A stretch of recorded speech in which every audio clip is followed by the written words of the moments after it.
क्या आपने कभी सोचा है, अगर उस रात जेल की दीवारें बोल सकती तो क्या बताती?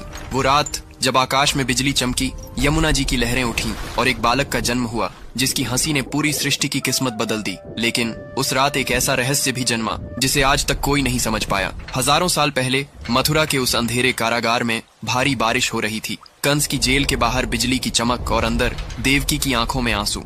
हर धड़कन के साथ उसकी सांसें तेज हो रही थीं। वासुदेव की हथेलियों में पसीना, लेकिन मन में विश्वास। देवकी, ये समय डरने का नहीं है। वासुदेव के ये शब्द जैसे देवकी के दिल की धड़कन को सहारा दे रहे थे। अचानक आकाश में बिजली कड़की और उसी पल एक कोमल रोशनी पूरे कारागार में फैल गई। वो कोई साधारण रोशनी नहीं थी, जैसे स्वयं विष्णु का तेज उतर आया हो। देवकी के गोद में एक नन्हा शिशु, नील वर्ण, कमल जैसी आंखें, होठों पर हल्की मुस्कान और माथे पर चमकता चंद्राकार तिलक, जैसे संसार रुक गया हो। लेकिन दोस्तों, इस जन्म के साथ एक सवाल भी जन्मा। क्या यह बालक सच में भगवान है या एक ऐसा रहस्य जिसे इंसान समझ ही नहीं सकता? वासुदेव ने बच्चे को टोकरी में रखा। बाहर गरजते बादल, तेज बारिश और उफनती यमुना। हे भगवान, अगर तुम सच में हो तो मुझे यमुना पार करा दो। वासुदेव मन ही मन सोच रहे थे और वे जैसे ही वह यमुना में उतरे, लहरें उनके घुटनों से ऊपर चढ़ गईं। अचानक एक नाग, शेष नाग, ने अपना विशाल फन फैलाकर वासुदेव और उस बालक को बारिश से बचा लिया। लेकिन कहते हैं उस रात यमुना ने एक रहस्य छुपाया। कुछ वृद्ध भक्त बताते हैं,